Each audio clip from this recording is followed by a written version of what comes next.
And we are back to the fifth and the final segment of the GSMC Basketball Podcast presented by the GSMC Sports Network. And in this final segment, we are going to be talking about how the Cavs are reportedly interested in grabbing Miles Bridges and bringing him onto the roster. It's going to be a shorter segment than usual, but Miles Bridges, he is a forward for the Charlotte Hornets. Now, I'm not a really big fan of Bridges. I'm not a really big fan of the things that he sort of did in his career. I'm not a big fan of him as a player, but aside from that, I'm not going to deny the fact that he is a pretty good basketball player, and I'm not going to deny the fact that he brings value to the Cavs if they do end up trying to get him in free agency or in a trade, depends on what they decide to do. Again, forgive me, it is rather late, so my eyes are a little bit puffy, and the Cavs, they're reportedly a team to watch, quotes, team to watch for Miles Bridges. Now, according to this report, the Cavs are looking to acquire a big wing. This includes the possibility of moving restricted free agent Isaac Okoro in order to do so. So one of the players that they could target in a sign and trade is the free agent Miles Bridges. Again, apologize for you guys. It is rather late, and the light is directly in my face, so eyes are definitely not doing well in this one. But aside from that, according to Mark Stein, Bridges is someone the Cavs could potentially be interested in. It is not clear how serious the interest is, but league sources describe Cleveland as a team to watch in potential sign and trade scenarios with Miles Bridges.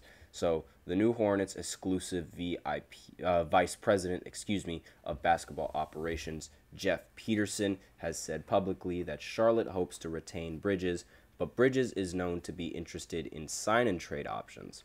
Also, Charlotte has since agreed to trade for Dallas swingman Josh Green in the three-team collaboration via sign and trade that will soon land Golden State's Klay Thompson in Dallas. So, the Los Angeles Times reported this week that the Clippers have also expressed some sign and trade interest in Bridges. So, it's not just Cleveland. So, if Cleveland wants to act on Miles Bridges, they have to act rather quickly, since the Clippers are interested in, trying to sort of replace Paul George after, they let Paul George walk in free agency.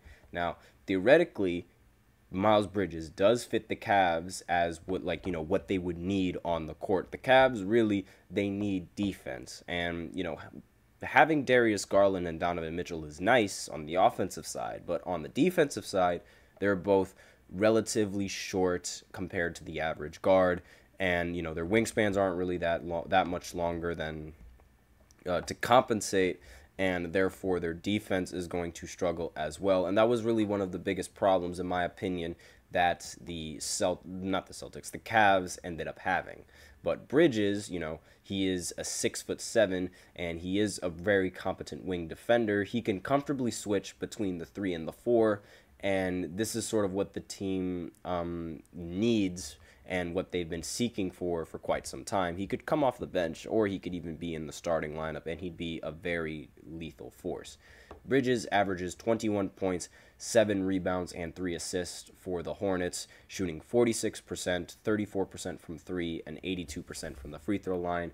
And he's gotten the reputation of being a 3-and-D wing, though the three-point shot isn't really something that is consistent, but the rest, the defense has definitely been consistent for Miles Bridges. Now, he has shot under the league average from the 3 in 4 of his 5 seasons. The 2021-22 campaign, where he converted 40% of his triples, was the only exception to this 5-season sort of, the 5 seasons that I have for Miles Bridges. Now, the major concern for adding Bridges comes off of the court. He didn't play in 2022-2023 due to being arrested multiple times for domestic violence charges, which included a felony charge of domestic violence and child abuse. Now, he He was sentenced to 3 years of probation and no jail time after pleading no contest to the felony charge. And Bridges' wife at the time of the incident alleged that she suffered a fractured nose and wrist, a torn eardrum, an injured neck, a concussion, and was choked. His now ex-wife has come out since defending Bridges, saying that he is, quote, I'm not going to really talk about that much, really, so I'm just going to not touch about that on the article, but really, that seems to be the biggest concern of Miles Bridges, the fact of, his off-the-court problems, which is one of the reasons why I'm not a big fan of him. Now, this pattern is not really common in a lot of these incidents. The relationship between the victims and the abuser makes prosecuting cases very difficult and can often leave the victim feeling as if they're the ones at fault. According to this article, this is all just according to the article.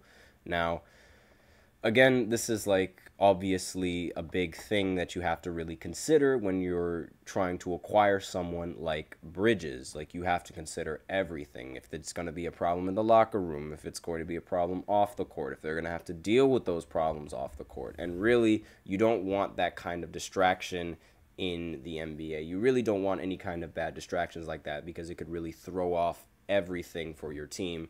And on top of that, it could end up getting you in trouble. Now, he was suspended by the NBA for 30 games, and this was later reduced to 10 games before the 2023-24 season. The reasoning behind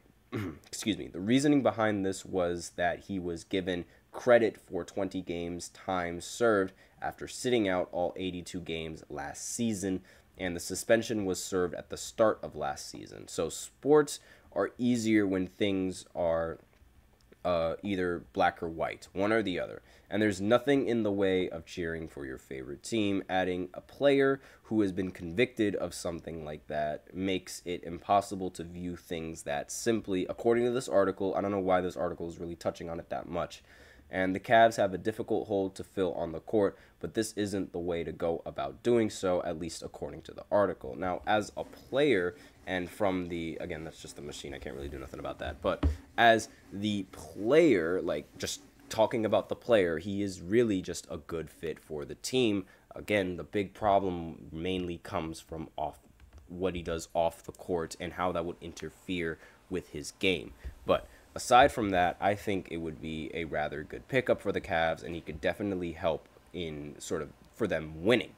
Now, that's really all that I have for you on this fifth segment. Let me know in the comments if you think Bridges is going to be a good fit for the Cavs, if he does going to the Cavs. Now, would that be a great pickup? Would that be a bad pickup? Or would you rather see him on a different team altogether, like maybe even the Clippers or even the Lakers? A lot of people love to just randomly put every single free agent in a Lakers jersey. So how would he look on the Lakers? But that's a completely different story for a completely different time. That's all I have for you on this segment. Thank you so much for tuning into the GSMC Basketball Podcast, presented by the GSMC Sports Network. Your support means a lot to us, so remember to subscribe to the show, leave a positive review. It really does make a difference. We invite you to follow us on Facebook, Twitter, TikTok, and Instagram for more content and updates. As usual, please remember to use the link in the description to get your comments recognized, or the link displayed below the ticker on every show segment.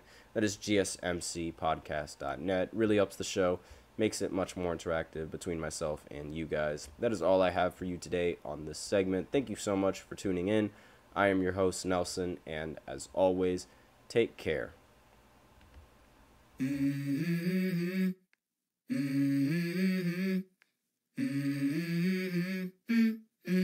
Let's go.